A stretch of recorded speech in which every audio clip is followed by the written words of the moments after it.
ప్రభువునందు ప్రియ దేవుని బిడ్డలారా, నేటి వాక్య ధ్యానానికి సహకారము ఇచ్చిన కుటుంబం విజయవాడ సింగనగర్ వాస్తవ్యులు కీర్తిశేషులు ఎర్రగుంట గోపీచంద్ గారి జ్ఞాపకార్థం 6 సంవత్సరాలు గతించి 7వ సంవత్సరంలో ప్రవేశించిన కారణంగా భార్య శ్రీమతి ఎర్రగుంట సంపూర్ణ గారు, కుమార్తెలు శ్రీవిద్య, శ్రీలేఖ, కుమారుడు రూప్ చంద్ సహకారాన్ని ఇస్తున్నారు.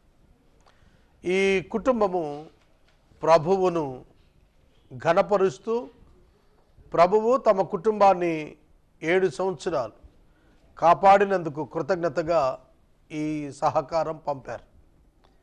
సంపూర్ణ గారికి, శ్రీవిద్య, శ్రీలేఖ, రూప్ చంద్ గారులకు ప్రత్యేక కృతజ్ఞతలు ప్రభు నామములో తెలియజేస్తున్నాను. వీరి ఆదరణ కొరకు, అభివృద్ధి కొరకు ప్రార్థించండి. తలలో వంచండి, ప్రార్థనలో ఏకీభవించండి. మమ్మలను మిక్కిలిగా ప్రేమిస్తున్న మా ప్రియ పరలోకపు తండ్రి, మీకు వందనాలు, స్తోత్రాలు చెల్లిస్తున్నా. నేటి వాక్య ధ్యానానికి సహకారం ఇచ్చిన సంపూర్ణ గారు, శ్రీవిద్య, శ్రీలేఖ, రూప్చంద్ గారులను దీవించి, ఆదరించి, ఓదార్పునిచ్చి అభివృద్ధి చేయండి ప్రభు. మీ దాసుడు గోపీచంద్ను మీ సన్నిధికి తీసుకుని 7 సంవత్సరాలు మీరు కుటుంబాలను కాపాడినందుకు కృతజ్ఞతలు చెల్లిస్తున్నాము. వీరి యొక్క తల్లిగారు ఎర్రగుంట బీనా గారిని, సోదరి ఎర్రగుంట పద్మ గారిని, సోదరుడు ఎర్రగుంట చిన్నా గారిని, వారి కుటుంబాలను ప్రభు దీవించి ఓదార్చమని ప్రార్థిస్తున్నాం. మీ చేతులకు వీరిని అప్పగిస్తున్నాం. నేటి వాక్య ధ్యానము ద్వారా మాతో మాట్లాడండి ప్రభు. యేసు నామమున వేడుచూ ఉన్నాము తండ్రి, ఆమెన్. ప్రియమైన దేవుని బిడ్డలారా, దయచేసి మీ పరిశుద్ధ బైబిల్ గ్రంథాన్ని తెరవండి. లూకా శుభవార్త 12వ అధ్యాయము 4వ వచనము నుండి వరుస వాక్య ధ్యానము చేద్దాం. బహుజన సమూహాలు, వేల కొలది జనులు కిక్కిరిసి ఒకరిని ఒకరు తొక్కుకుంటూ యేసుక్రీస్తు ప్రభువు నిలిచి ఉన్న స్థలానికి వచ్చారు. వేల మంది ప్రజలు రాగా యేసు 12 మందితో మాట్లాడుతున్నారు తన శిష్యులతో. It's a strange conversation. ఇది చాలా విచిత్రమైనటువంటి సంభాషణ. ఏ నాయకుడైనా సరే తన యొద్దకు వచ్చిన వేల మందిని అడ్రస్ చేయకుండా తన సొంత 12 మంది శిష్యులను వారికి సందేశాన్ని ఇవ్వటాన్ని ఏ విధంగా భావించాలి? మామూలుగా నాయకులైతే వేల మందికి అడ్రస్ చేయటానికి ప్రయత్నిస్తారు. యేసు వేల మందిని పట్టించుకోలేదు. ఆ 12 మందికి బోధిస్తున్నాడు. What is the difference? ఏమిటి వ్యత్యాసం అనగా, యేసు మాట్లాడుతున్న మాటలు 12 మందికి మాత్రమేనా అంటే 12 మంది మాత్రమే కాదు. యేసు ఒక కోణంలో మాట్లాడుతున్నాడు. ఆ కోణం అర్థం కావాలి. అదేమిటంటే విశ్వాసి కోణం, సువార్తికుని కోణం, అపోస్తలుని కోణం, దైవజనుని కోణం. మిగిలిన జనులు విశ్వసించి ఆయన వెంబడించడం లేదు. అద్భుతాల కొరకు, ఆహారం కొరకు, టు మేకింగ్ ఫన్, ఆశ్చర్యకార్యాలు చేస్తుంటే చూడటానికి, అబ్బురపట్టడానికి వెంబడిస్తున్నారు. చూడండి, ఒక క్రొత్త సినిమా విడుదలైందనుకోండి, థియేటర్ దగ్గర వేల మంది గుమ్ముగూడుతారు. అట్లాంటిదన్నమాట ఈ దృశ్యం. ఈ మధ్యన నాకు ఒక పెద్ద దైవజనులు ఒక మెసేజ్ పంపించారు. ఆ మెసేజ్ ఏమిటంటే, దేవుని చేత పిలవబడని వారి యొక్క పరిచర్యలలో,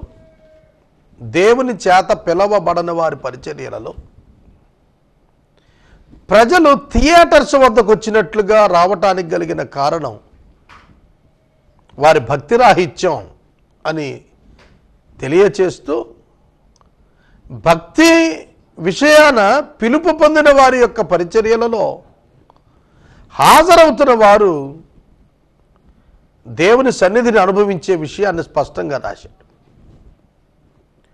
గుంపులు గుంపులుగా ఉండినంత మాత్రాన అది దేవుడు ఎన్నుకున్న పరిచర్య అనే భ్రమలోనికి వాళ్ళు చాలామంది వెళ్తున్నారు. Those congregations will be like a theater experience.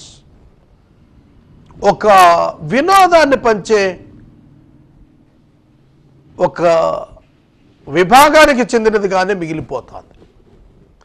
యేసు ఈ డిఫరెన్సియేషన్ తీశారు. ఇక్కడ ఎక్స్పీరియన్స్ ఆఫ్ ద థియేటర్ ఒకటైతే ఎక్స్పీరియన్స్ ఆఫ్ ద డిసైపుల్షిప్ ఇంకొకటి.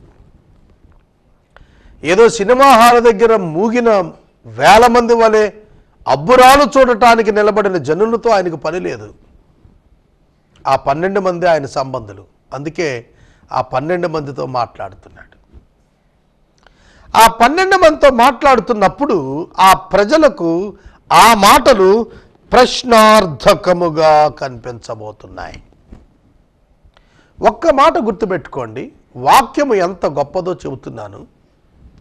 అది ఎవరికైతే చెప్పబడుతుందో వారికే పరిశుద్ధాత్మ దేవుడు అర్థం చేయించుట ద్వారా అర్థమవుతుంది తప్ప వేరొకరికి ఆ వాక్యం అర్థం కాదు.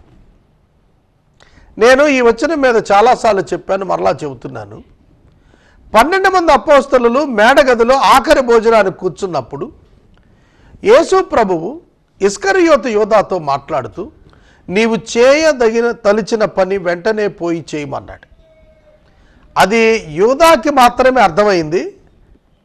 అతడు రొట్టె పుచ్చుకొని లేచి వెళ్ళిపోయాడు. మిగతా వాళ్ళు అనుకున్నారు ప్రభువు అతనికి ఏదో పని చెప్పి పంపుతున్నాడు అనుకున్నాడు. ప్రభువు అతనికి పని చెప్పి పంపలా, అతని మనసు ఎరిగి పంపాడు. దేవుని వాక్కు ఎవరికి ప్రత్యక్షం అవుతుందో, ఎవరికి అవసరమైనదో వారికి మాత్రమే అర్థమయ్యేటట్లుగా పరిశుద్ధాత్మ దేవుడు శ్రద్ధ తీసుకుంటున్నాడు. కనుక ఈ లోకంలో ఎంతోమంది సువార్త వింటారు, కానీ వారిలో కొందరిలోనే ఆ రీజనరేషన్ వస్తుంది. కారణం ఏమిటంటే పరిశుద్ధాత్ముడు విన్నవారి హృదయాల్లో ఆయన ప్రణాళికను బట్టి పనిచేస్తాడు. దానిని బట్టే వాక్యం అర్థమవుతుంది.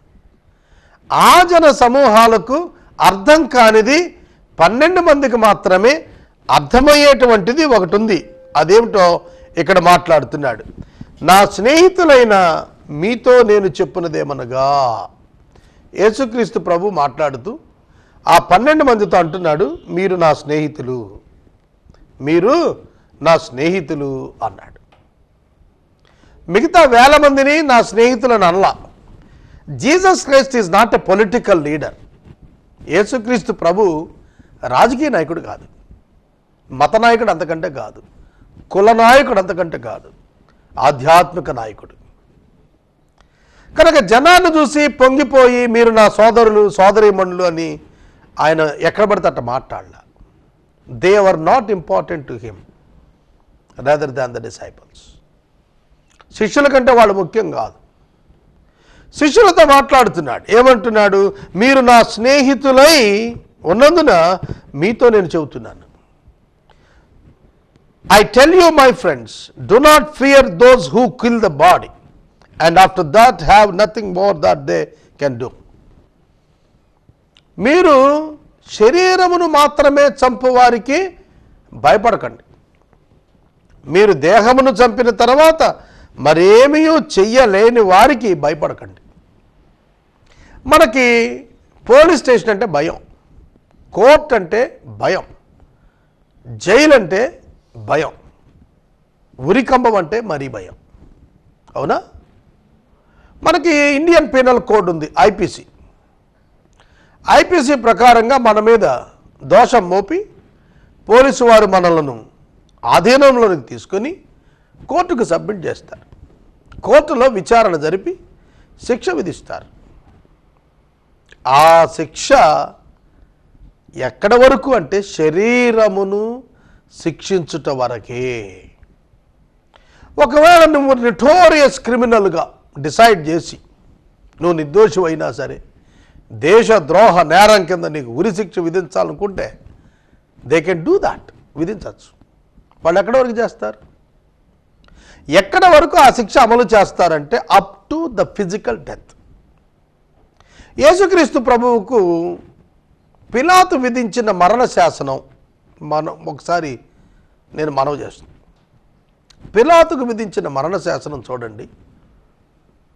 సాయంకాలము 6 గంటలకు శిలువ శిక్ష అయిపోయింది. 3 గంటలకు ఆయన చనిపోయాడు. 6 గంటలకు దేహాలు దింపేటప్పుడు ఆ యొక్క శతాధిపతి పిలిచాడు, ఎలా ఉన్నాయి బాడీస్ చూసి రమ్మని. 2 బతుకున్నారు, కుడి ఎడమలో ఉన్నటువంటి దొంగలు బతికే ఉన్నారు. యేసు మాత్రం చనిపోయారు.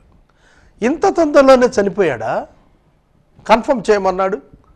ఒక సైనికుడు ఈట తీసుకుని వెళ్ళి డొక్కలో పొడిచాడు. రక్తం నీరు కలిసి ప్రవహించాయి. It is the sign of cardiac arrest.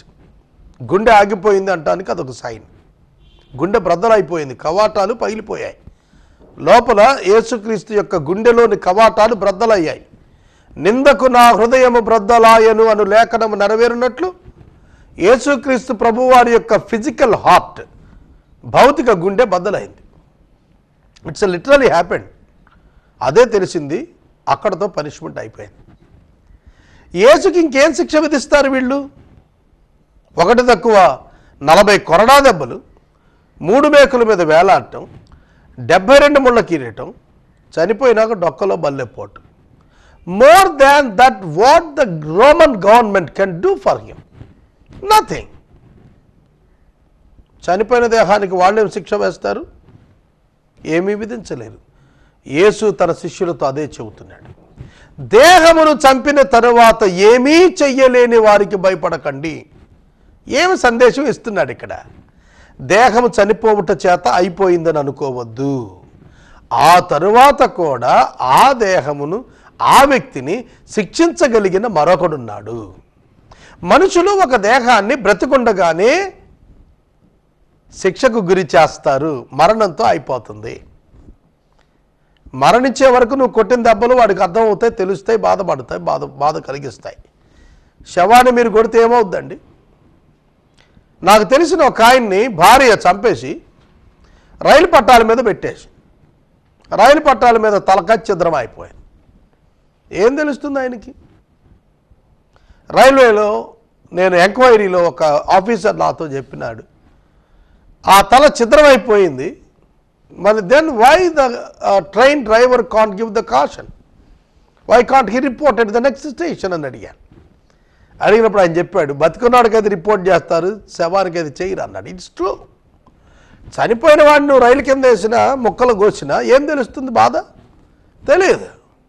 కానీ మరణించిన తరువాత కూడాను ఒక మనుషునికి తిరిగి జీవములోనికి తీసుకుని వచ్చి తీర్పు తీర్చి అగ్నిగుండములో వేసి నిత్య నరకాగ్నిగుండములో నిత్యము బాధపడే స్థితిలోనికి తీసుకొని వెళ్ళగలిగిన ఒకడున్నాడు. ఆయన దేవుడు. కనుక నువ్వు ఆయనకు భయపడు. ఇదే కదా క్రైస్తవుల నిరీక్షణ. రోమాపత్రికలు అంటాడు, మనము పొందబోవు మహిమ ఎదుట ఈనాటి శ్రమలు ఎన్నతగినవి కాదు అన్నాడు. అందుకే హెబ్రీ పత్రికలు అన్నాడు, వారిలో కొందరు విడుదల నొల్లక యాతన పెట్టబడిరి. విడుదల పొందటానికి ఇష్టపడక యాతనను ఆహ్వానించి themselves invited the death. కొందరిని చెట్లకు వేలాడదీసి కింద కట్టెలు పేర్చి అంటించేసి తగలబెట్టి చంపేశారు. కొందరిని రంపాలతో కోసేశారు. కొందరిని సింహాల బోన్లో వేసి వినోదం చూసి ఆనందించారు. సింహాలు పీక్కుని తింటుంటే వాళ్ళు ఏడుస్తూ కేకలేస్తుంటే దే ఎంజాయ్డ్, వాళ్ళు ఆనందించారు. నుప్పు తగలబెట్టేస్తూ వాళ్ళు కేకలేస్తుంటే ఇదిగో యేసుని నమ్మినందుకు ఇట్లా చేస్తాం మేమని ప్రజానికాన్ని భయభ్రాంతులు చేస్తుంటే ఆనందించారు. I have decided to follow Jesus, no turning back, no turning back. ఈ ఆంగ్ల గీతాన్ని వ్రాసింది ఈ సందర్భంలోనే. ఒక భక్తుడిని తగలబెట్టేస్తున్నారు. ఈ విధంగా చెట్టుకు వేలాడదీసి కింద ఎండిన కట్టెలు పేర్చి పెట్రోల్ పోసి అంటిస్తున్నారు. ఆ అగ్నికీలలో ఆ భక్తుడు పాడుతున్నాడు, I have decided to follow Jesus, no turning back, no turning back. Why? ఎందుకు? నేను భౌతికంగా చనిపోయినా సరే, మీరు నన్ను చంపినా సరే, నేను ఈ సువార్త ప్రకటన మానను. ఎలా చెబుతున్నాడు భక్తుడు? ఎందుకు చెబుతున్నాడు? నేను నా విశ్వాసాన్ని వీడను. ఎందుకు చెబుతున్నాడు? మరణము తర్వాత కూడా శరీరమును లెక్క అడిగి దహింప చేయగలిగిన వాడు ఒకడున్నాడు. నేను ఆయనకు భయపడతాను తప్ప ఎవనికి భయపడను. మీరు ఎవనికి భయపడవలనో నేను తెలియచేస్తాను. చంపిన తర్వాత నరకములో పడత్రోయగల శక్తి గలవానికి భయపడండి, ఆయనకే భయపడండి అని మీతో చెప్పుచూ ఉన్నాను. ఇది విశ్వాసులకు డైజెస్ట్ అవుతుంది, అర్థం అవుతుంది, గ్రహిస్తారు. అవిశ్వాసులు ఎవడైనా ఈ మాటలు చెప్పి నాకు ఫాలో అవుతారా? చెప్పండి. మీరు మిమ్మల్ని చంపు వారికి భయపడకండి, మనుషులను చనిపోయిన వారికి కూడా తీర్పు తీర్చి అగ్నిగుండంలో వేసే దేవునికి భయపడండి. You must fear to your God, not to men. Don't spare your life until the death. మీరు చనిపోయినా సరే లెక్క చేయవద్దు, ప్రాణాలు పోగొట్టుకోండి, యేసుక్రీస్తుని వెంబడించండి అని చెబుతుంటే ఎవరు వెంబడిస్తారండి? ఇప్పుడు అర్థమైందా? యేసు వేల మంది వైపు చూచి అడ్రస్ చేయటం లేదు. They were not ready to receive this message. ఈ వర్తమానాన్ని వాళ్ళు అందుకోవటానికి సిద్ధంగా లేరు. వాళ్ళ హృదయాలు మారు మనసు పొందినవి కావు, రూపాంతరము చెందినవి కాదు, వారి బ్రతుకులు ఏర్పరచబడినవి కాదు. అందుకే యేసు ఆ 12 మందితో మాట్లాడుతున్నాడు. It is literally happened except John. ఒక యోహాను తప్ప మిగిలిన 11 మంది కూడా హతసాక్షులుగానే చచ్చిపోయారు. యోహాను ఒక్కడే వృద్ధాప్యాన సహజ మరణాన్ని పొందాడు. అర్థమవుతుందా? యోహాను గురించి కూడా ఒక నానుడు ఉంది, వేడి నూనెలో వేస్తే ఆయన కాలిపోలేదని. అది ఎంతవరకు నాకు తెలియదు, కానీ అతడు ఒక్కడే వృద్ధాప్యాన్ని చనిపోయినాడు. పద్మాసు దీపంలో పరవాసిగా వేయబడి వెనక్కి తిరిగి రావటం జరిగేది కాదు, సహజ మరణం. అతడు ఒక్కడే వెళ్ళాడు. మిగిలిన 11 మంది కూడా ప్రభువు కోసం శిరచ్ఛేదనంలోనో హత్యగావించబట్టమో కత్తి చేతనో చనిపోయారు. ఆదమ అపోస్తలుల కాలములోని సంఘము యొక్క రక్తము విత్తనాలుగా విత్తబడితేనే ప్రపంచమంతా ఇవాళ కొన్ని వందల కోట్ల మంది క్రైస్తవులు ఉన్నారు ఇవాళ. తెలుస్తోందా? కనుక దేవుని యొక్క వాక్యం చెబుతోంది, మనుషులకు భయపడవద్దు. అవును, మనకు భయం. కాకి డ్రెస్ వేసుకున్న పోలీసు ఆయన చూస్తే భయం, నల్లకోట వేసుకున్న వకీల్ని చూస్తే భయం, జడ్జిని చూస్తే భయం, జైలర్ని చూస్తే భయం, సంఖ్యలు చూస్తే భయం, చెరసాల గుమ్మం తలుచుకుంటేనే జ్వరం. ఎందుకు? భౌతిక జీవితానికి దూరం అయిపోతామేమో అనే దిగులు.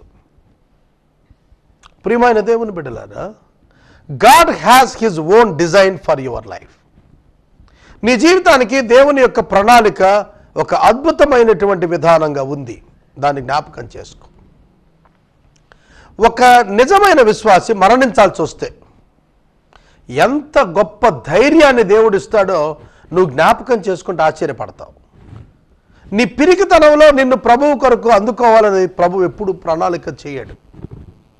అపోస్తలుడైన పౌలు తాను చంపబడతాడనేటువంటి సత్యాన్ని అగగు అనేటువంటి ఒక ప్రవక్త ఒక రుమాలు తీసుకుని చేతులకు కట్టుకొని, ఈ రుమాలు కలిగిన వాడు యెరూషలేములో ఏ విధంగా చంపబడతాడు అని చెబితే అందరూ గొల్లున ఏడ్చారు. పౌలు గారు ఏమని ఉత్తరం ఇచ్చాడు? మీరు ఏడ్చి ఏల నా గుండె బ్రద్దలు చేయుదురు, మీరు ఏడ్చి ఏల నా గుండె బ్రద్దలు చేయుదురు, నేనైతే నా ప్రభువు కొరకు చనిపోవటకు సిద్ధముగా ఉన్నాను అని డిక్లేర్ చేశాడు. శిరశ్ఛేదనము చేత అపోస్తులుడైన పౌలు చంపబడ్డాడు. శిరస్సు ఛేదనము చేత చంపబడ్డాడు. స్టెఫెను రాళ్లతో కొట్టబడి చంపబడ్డాడు. పేతురు తల్లకిందులుగా సిలువ వేయబడి చంపబడ్డాడు. యాకోబు హేరోదు చేత కత్తివాత చేత చంపబడ్డాడు. They never spare their life. They know what will happen to them. యేసు ప్రభు వారికి గొప్ప మాదిరి. ఆయన ముందే చెప్పాడు, నేను పాపుల చేతికి అప్పగించబడుతున్నాను, వాళ్ళు నన్ను చంపుతారు, 3వ దినాన నేను లేస్తానని చెప్పాడు. మన విషయం ఏం చెప్పాడంటే, మిమ్మల్ని చంపుతారు, ప్రభువు దినాన ప్రభు మనలను తిరిగి మరణాన్ని జయింపచేసి తనతో పాటు నివాసించేసేటట్టుగా మనల్ని తిరిగి తీసుకొని వస్తాడు. మన కొరకు ఆయన సిద్ధపరుస్తున్న నివాసాల్లో మనం శాశ్వతంగా దేవునితో ఉండేట్టు మనల్ని తీసుకొని పోతాడు. అర్థమవుతుందా? నేను ఈ మధ్యన చెప్పాను ఒక ఛానల్లో మాట్లాడుతూ, ఇప్పుడు 10 ఛానల్స్లో ఏసే పరిష్కారం వస్తుంది కదా. ఒక ఛానల్లో చెప్పాను, what is the difference between evangelist and terrorist. What is the difference between the evangelist and terrorist? Terrorist kills the people and saves his life. Terrorist తన ప్రాణం కాపాడుకోవటానికి ప్రజలను చంపేస్తాడు. ఇవాంజలిస్ట్ ప్రజలను కాపాడటానికి తన ప్రాణాన్ని పోగొట్టుకుంటాడు. That was the major difference. That was the difference between the Christian and the others.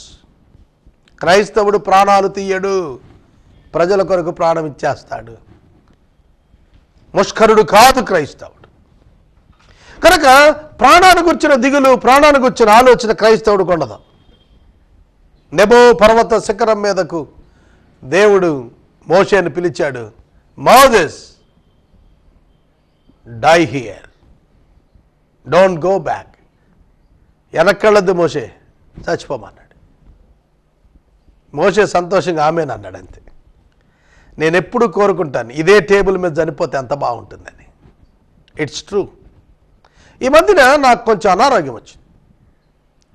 తెల్లవారుజాము సమయంలో నేను దేవుణ్ణి అడిగాను, lord give me a little time. Why? ఎందుకో తెలుసా, నేను కొంచెం time, I just want to rush to the preaching table. నేను ఇమీడియట్గా స్నానం చేసి వచ్చి ఆ ప్రీచింగ్ టేబుల్ మీద కూర్చొని just I said to lord, lord I'm ready.